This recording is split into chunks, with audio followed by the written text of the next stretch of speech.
ভাবুন তো, কিয়ামতের সেই কঠিন দিন, যেদিন মানুষ দাঁড়িয়ে থাকবে আল্লাহর সামনে।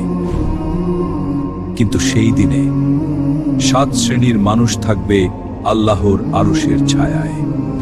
আসসালামু আলাইকুম ওয়া রাহমাতুল্লাহি ওয়া বারাকাতুহু। রাসূলুল্লাহ সাল্লাল্লাহু আলাইহি ওয়াসাল্লাম বলেছেন, কিয়ামতের দিন, যেদিন আল্লাহর আরশের ছায়া ছাড়া আর কোনো ছায়া থাকবে না। সেদিন আল্লাহ 7 শ্রেণীর মানুষকে নিজ আরশের ছায়ায় স্থান দেবেন।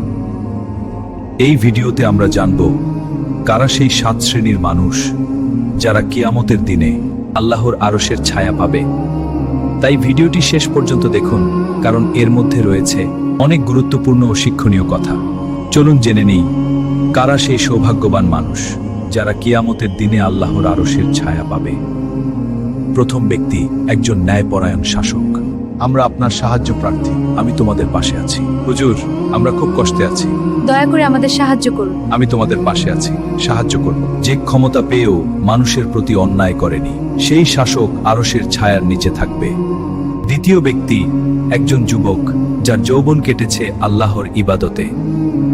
হে আমার আল্লাহ, হে আমার রব, আমায় ক্ষমা করুন। তৃতীয় ব্যক্তি, যার হৃদয় সব সময় মসজিদের সাথে যুক্ত থাকে। কোথায় যাচ্ছিস? এই তো মসজিদের দিকে। আচ্ছা আচ্ছা, ঠিক আছে, চল। চতুর্থ ব্যক্তির কথা জানার আগে আপনি যদি আমাদের চ্যানেলে নতুন হয়ে থাকেন তাহলে এখনই চ্যানেলটি সাবস্ক্রাইব করুন। আর যদি ভিডিওটি আপনার ভালো লাগে তাহলে একটি লাইক দিন এবং অবশ্যই অন্যদের সাথে শেয়ার করে দিন। হয়তো আপনার একটি শেয়ারের মাধ্যমে আরো কেউ এই গুরুত্বপূর্ণ কথা জানতে পারবে। চলুন এবার জেনে নিই চতুর্থ ব্যক্তিকে। চতুর্থ ব্যক্তি দুইজন মানুষ যারা একে অপরকে শুধু আল্লাহর জন্য ভালোবাসে। আসসালামু আলাইকুম। ওয়ালাইকুম সালাম। ভালো আছেন? আলহামদুলিল্লাহ। পঞ্চম ব্যক্তি, যাকে হারাম কাজে ডাকা হলো, কিন্তু সে বলল, আমি আল্লাহকে ভয় করি।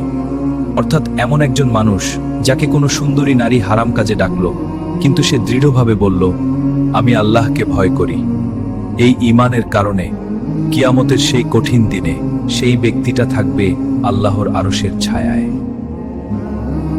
ষষ্ঠ ব্যক্তি, যে গোপনে দান করে, যে তার বাম হাতও জানে না ডান হাত কি দান করেছে। রাসূলুল্লাহ সাল্লাল্লাহু আলাইহি ওয়াসাল্লাম বলেছেন, যে ব্যক্তি এমনভাবে দান করে যে তার বাম হাতও জানে না ডান হাত কি দান করেছে, কিয়ামতের সেই কঠিন দিনে সে থাকবে আল্লাহর আরশের ছায়ায়। সপ্তম ব্যক্তি, যে নির্জনে আল্লাহকে স্মরণ করে আর তার চোখ থেকে অশ্রু ঝরে পড়ে। এমন একজন মানুষ যে একা থাকে নির্জনে, রাতের নীরবতায়, সে আল্লাহকে স্মরণ করে আর তার চোখ থেকে অশ্রু ঝরে পড়ে। এই আন্তরিকতার কারণে কিয়ামতের কঠিন দিনে সে থাকবে আল্লাহর আরশের ছায়ায়। এই হাদিসটি আমাদের একটি গুরুত্বপূর্ণ শিক্ষা দেয়। আমরা যে অবস্থানেই থাকি না কেন, আল্লাহকে ভয় করে সঠিক পথে চলাই একজন মুমিনের আসল কাজ। যদি কেউ নেতৃত্বর অবস্থানে থাকি তাহলে আমাদের করণীয় হলো মানুষের প্রতি ন্যায় বিচার করা। যদি আমরা তরুণ হই তাহলে যৌবনকে আল্লাহর ইবাদতে ব্যয় করা, আমাদের হৃদয়কে মসজিদের সাথে যুক্ত রাখা, আল্লাহর জন্য একে অপরকে ভালোবাসা, হারাম থেকে দূরে থাকা, যে কোনো হারাম কাজ আল্লাহর ভয়ে ছেড়ে দেওয়া, গোপনে দান করা এবং মানুষের উপকার করা, আর নির্জনে আল্লাহকে স্মরণ করা এবং চোখে অশ্রু নিয়ে নিজের গুনাহের জন্য কান্না করা। এই গুণগুলোই মানুষকে কিয়ামতের দিনে আল্লাহর আরশের ছায়ার যোগ্য করে। ভাবুন তো, কিয়ামতের সেই দিনে যদি আপনি থাকেন আল্লাহর আরশের ছায়ায়, তাহলে কি সেই সৌভাগ্যের চেয়ে বড় কিছু আছে? এই ছিল সেই 7 ধরনের মানুষ যারা কিয়ামতের দিনে আল্লাহর আরশের ছায়ায় থাকবে। ভিডিওটি যদি আপনার ভালো লাগে তাহলে একটি লাইক দিন আর আমাদের চ্যানেলটি সাবস্ক্রাইব করে রাখুন। এই গুরুত্বপূর্ণ কথাগুলো অন্যদের জানাতে ভিডিওটি শেয়ার করে দিন।